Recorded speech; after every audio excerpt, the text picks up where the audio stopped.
8 de la mañana con 19 minutos, 8 con 19 minutos, en Punto Noticias de Radio Pichincha estamos esperando que se superen los inconvenientes en la conectividad que tiene nuestro siguiente invitado. Se trata del doctor Francisco Carrión, ex canciller de la República. Él es ahora embajador del Ecuador en México. Con él vamos a hablar sobre esta nueva ola migratoria que afecta a nuestro país y la situación de los ecuatorianos que están emprendiendo esta peligrosísima aventura y que han sido en algunos casos detenidos en México, en otros que han perdido la vida también en su intento por llegar a los Estados Unidos. Recién esta semana, el pasado 11 de noviembre, 5 integrantes de una familia ecuatoriana perdieron la vida en un accidente de tránsito en la carretera Saltillo-Monclova, tramo Santa Cruz, Ojo Caliente, en México. Las autoridades de ese país confirmaron que los fallecidos son 4 mujeres y un hombre. Se desconoce si las víctimas se encontraban en actividades turísticas o si pretendían migrar hacia los Estados Unidos de manera irregular. Un niño de 10 años, cuyo estado es delicado, y otras 4 personas quedaron heridas, quienes fueron trasladadas hasta un centro de salud más cercano. Se presume que el menor era familiar de los ciudadanos fallecidos. Según los primeros reportes, la familia ecuatoriana se estaba dirigiendo hacia Reynosa, Tamaulipas. También se conoció por ellos que tenían boletos de avión con fecha del día del siniestro desde la Ciudad de México hacia Monterrey. Si la intención de las víctimas era viajar a los Estados Unidos, estas tenían que pasar la frontera por Matamoros hacia llegar hasta Texas. Entre la ropa que llevaban puesta, los agentes les encontraron sus pasaportes ecuatorianos. Los fallecidos serían oriundos de la provincia de Chimborazo, y a este siniestro se suma otro también registrado la semana pasada que involucró a un ciudadano ecuatoriano también y parte de su familia. Me parece que a una hija y su esposa y sus otros 2 hijos quedaron heridos. Una hija también perdió la vida. Este ciudadano también provenía de una de las provincias de la Sierra Centro, Alexis. Sigue la migración de los ecuatorianos hacia los Estados Unidos, y ya está con nosotros el doctor Francisco Carrión, que lo hemos logrado conectar, me parece que vía telefónica. Doctor Carrión, buenos días, bienvenido, qué gusto saludarle. Le acompañamos a Alexis Moncayo, quien le habla, Licenia Espinel.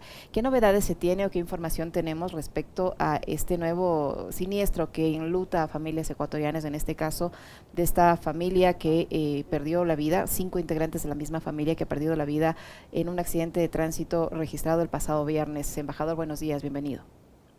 Buenos días, Licenia, y buenos días, Alexis. Bueno, en realidad usted ha dado la información última que tenemos. El consulado del Ecuador en México está haciendo aquí el seguimiento de la situación en conexión con los familiares. En fin, lo que le corresponde al consulado está siendo hecho de manera prolija. ¿Se conoce si estos ecuatorianos, esta familia de ecuatorianos que perdió la vida allá en México, estaba de turismo, estaba en actividades turísticas o tenía previsto llegar hacia los Estados Unidos? Mire, cuando se producen este tipo de casos, la aspiración obviamente es llegar a Estados Unidos. Este es un caso especial, diría yo, porque se trasladaban en lo que se llama aquí una camioneta, que es un vehículo pequeño, no pequeño, pero no un autobús ni un tráiler, que es lo usual cuando vienen muchas personas. Estamos indagando precisamente cuál era la intención, pero casi lo damos por hecho que su intención era llegar a la frontera con Estados Unidos para tratar de ingresar a ese país. ¿Cómo está, embajador? Qué gusto saludarle a los tiempos. Lo mismo, Alexis. Un placer. Este caso, digamos que profundiza un poco también el análisis y la discusión sobre el tema migración. Según datos que ha recogido la prensa, entre enero y junio de este año, al menos unas 10.500 personas habrían sido detenidas de nacionalidad ecuatoriana tratando de pasar la frontera México y Estados Unidos. ¿Cuáles son los datos que usted tiene con respecto de la movilidad de compatriotas que han llegado hasta México tratando de acceder a los Estados Unidos?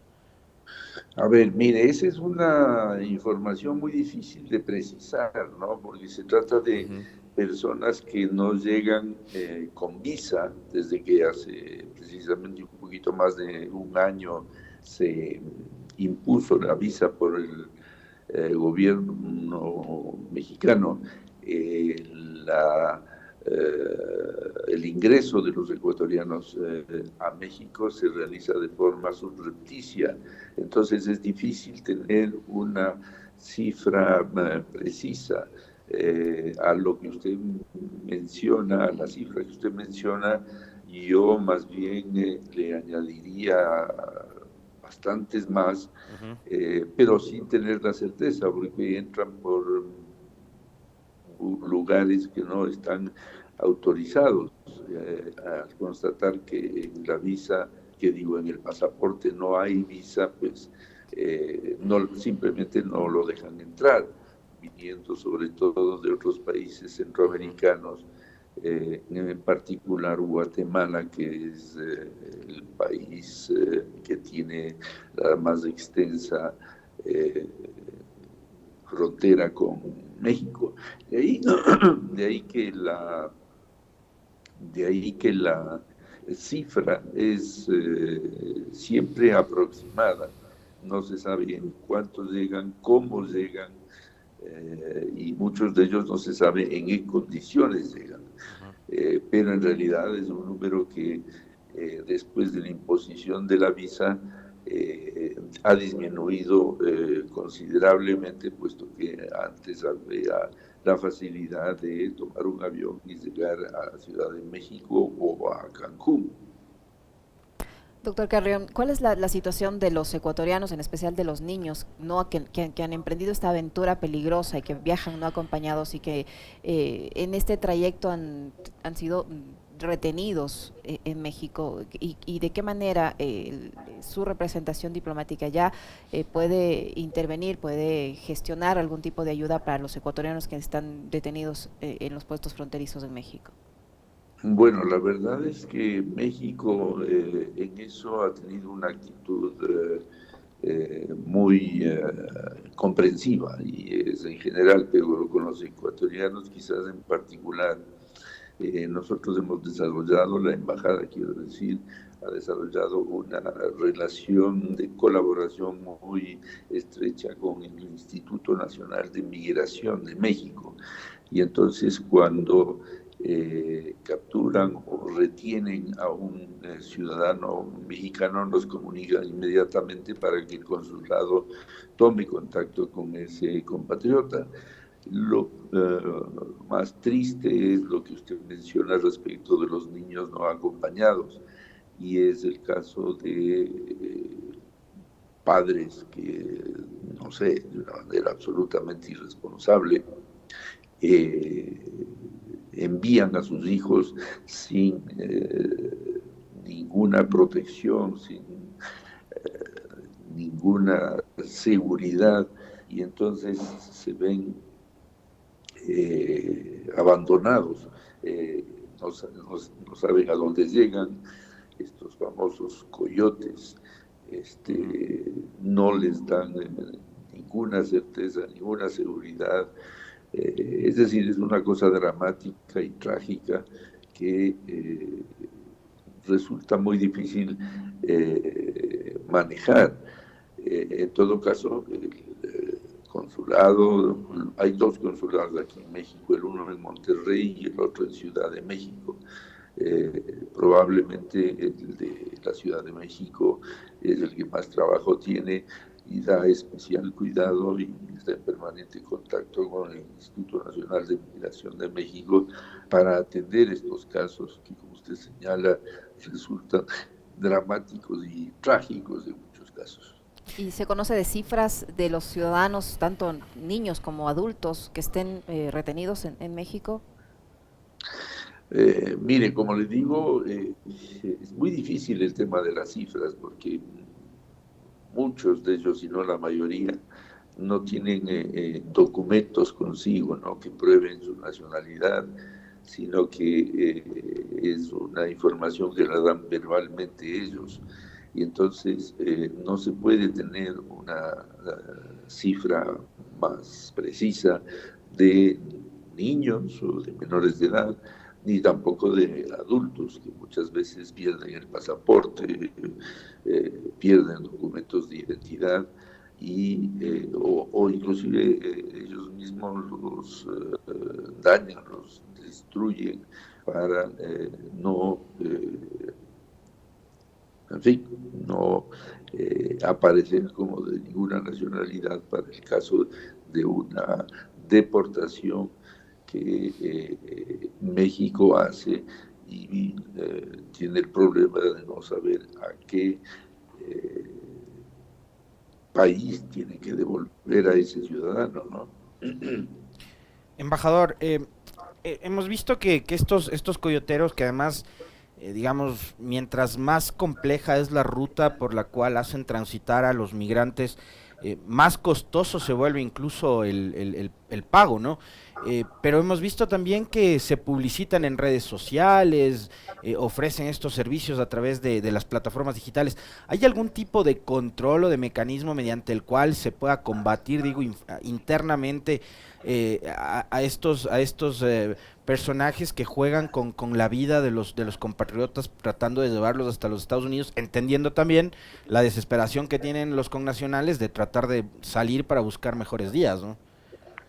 Sí, bueno, lo que se trata es, a través de las autoridades competentes, de divulgar la inconveniencia o irracionalidad, inclusive, de aventurarse a un viaje que es extremadamente peligroso para buscar llegar a la frontera de México con Estados Unidos. Pero la aspiración, la búsqueda de lo que usted dice, de mejores días, les lleva a verse explotados de una manera infame por estos llamados coyoteros. Muchas veces inclusive reciben una parte del pago y luego los dejan abandonados y botados en su suerte en países centroamericanos o, en el mejor de los casos, en México, pero de México pasar a los Estados Unidos es prácticamente imposible. Hay muchos casos de ecuatorianos o de migrantes centroamericanos y mexicanos también, claro, que no solamente son heridos al tratar de pasar vallas que el gobierno de Estados Unidos ha construido, sino que mueren en su intento. Se han visto imágenes filmadas de cómo botan, por ejemplo, a un niño de una altura considerable para que llegue a los Estados Unidos. Botan desde este famoso muro que se ha construido, no en su totalidad, pero en buena parte, y que causan, como les digo, heridas, sino la muerte de niños o de ya adultos, ¿no? Doctor Carrión, hace una semana se registró igual otro siniestro de tránsito que le cobró la vida a un ecuatoriano padre de familia y a su hija de 14 años, el señor Carlos Quito. Tengo entendido que el resto de su familia resultó herida, pero afortunadamente no falleció. La familia desde el Ecuador había solicitado al gobierno ecuatoriano ayuda para la repatriación de los cuerpos del señor Quito y de su hija.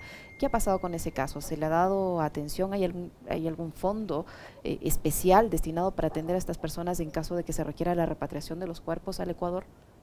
A ver, hay casos diferentes, ¿no? Hay casos en los cuales, mire usted la paradoja, ¿no? Que los propios coyoteros pagan el retorno de los restos del migrante frustrado. Hay otros casos en los cuales la familia se encarga de cubrir esos gastos.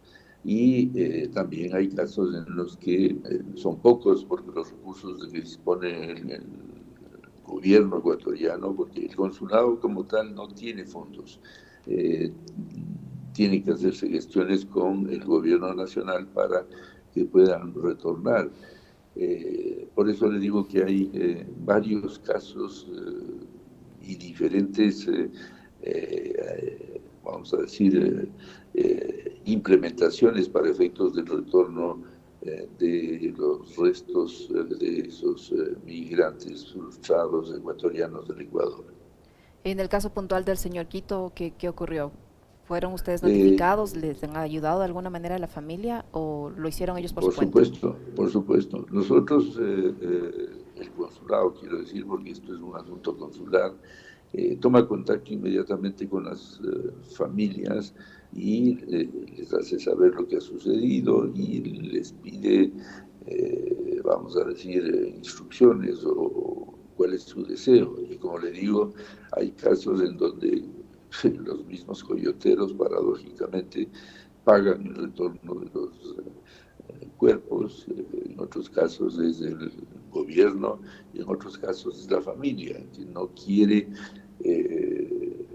involucrar al gobierno y tampoco quiere involucrar a los coyotes por temor a represalias.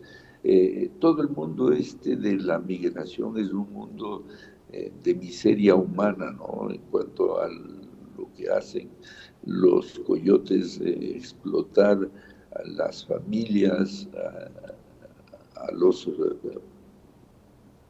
migrantes que quieren llegar en una forma realmente miserable, ¿no? Y sin tener en cuenta sino solamente el beneficio, el lucro, y nada de lo que les pueda suceder. Es realmente un submundo en el cual yo haría un llamado y lo hago cada vez que puedo y en esta oportunidad así también lo hago. Es un llamado a que no vayan a hacer estos intentos porque realmente el riesgo de muerte, no estoy diciendo solamente de heridas, sino de muerte, es muy alto, muy alto y no hay como tener confianza en estos coyoteros que lo único que buscan es el lucro a través de la ambición, aspiración que tienen los compatriotas en llegar a los Estados Unidos.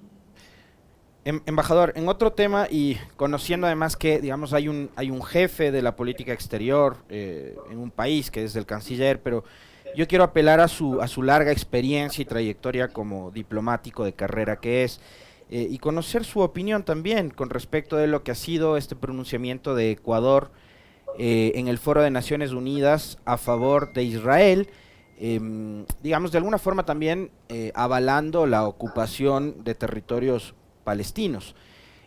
¿Cuál es su criterio con respecto de esto, embajador? Bueno, usted me permitirá no emitir ningún criterio, pero en todo caso, hasta donde yo sé, se trata de una eh, abstención la que ha tenido el Ecuador, que sí, en efecto, cambia la posición que ha tenido tradicionalmente el Ecuador. Embajador Carrión, los organismos internacionales, y le pregunto esto en base a su experiencia en el servicio exterior, organismos internacionales como la CIDH, como las Naciones Unidas, han hecho algunas referencias, una especie de llamado de atención nuevamente al gobierno nacional respecto al tema de las cárceles, a la violencia en el sistema carcelario, el número de víctimas mortales, de asesinados que han generado la serie de matanzas registrados en el sistema carcelario.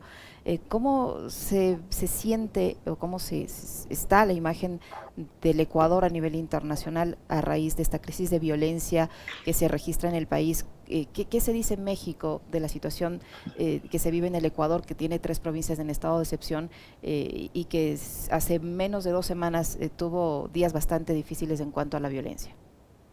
Bueno, mire, ya se puede imaginar cuál es la impresión que se tiene acá en México, y eso no solamente aquí, sino en todo el mundo. Tal vez más aquí en México, puesto que hay una vinculación con los cárteles mexicanos, ¿ya? Uh -huh. Realmente es una imagen penosa porque está resultando casi imposible tener un control de las cárceles, de los centros de detención. Ahora parecería que con este traslado de los jefes de las diferentes bandas, porque en el fondo se trata de confrontaciones entre pandillas dentro de las cárceles, según he podido conocer, y esto ha generado una disminución en los enfrentamientos que hay en las cárceles. Es lamentable que esto suceda en el Ecuador, pero la incursión de los cárteles estos mexicanos de la droga nos han llevado a situaciones de extremada violencia y nadie lo puede negar.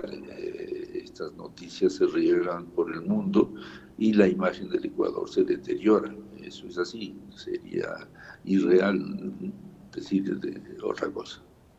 ¿Y se le ha instruido a usted, a su representación en México, algún tipo de cooperación, de búsqueda de información allá, poco para esclarecer acá estos contactos entre los cárteles mexicanos y las organizaciones delictivas en el Ecuador? Bueno, sí, pero al mismo tiempo hay que reconocer que las embajadas tenemos limitaciones y por eso es que es a través de organizaciones internacionales de policía, como la Interpol, por ejemplo, que se realizan este tipo de colaboraciones. En todo caso, el Ecuador está apoyándose en esas instituciones para buscar evitar que se produzcan nuevas confrontaciones y esta ola de violencia que azota el Ecuador. Pero hay que reconocer que estamos envueltos en un momento sumamente difícil en términos de seguridad. De ahí que el gobierno ha emprendido una campaña de búsqueda de cooperación internacional con las autoridades mexicanas. Obviamente hay un contacto permanente y se busca que se tenga información para compartirla, pero el poder tanto económico o el poder de fuego que tienen estas organizaciones es enorme y lamentablemente, claro, en el Ecuador estamos limitados y por eso se producen estas situaciones tan graves para el país. Muchísimas gracias, embajador. Muy amable por habernos atendido. Gracias por su gentileza. A las órdenes.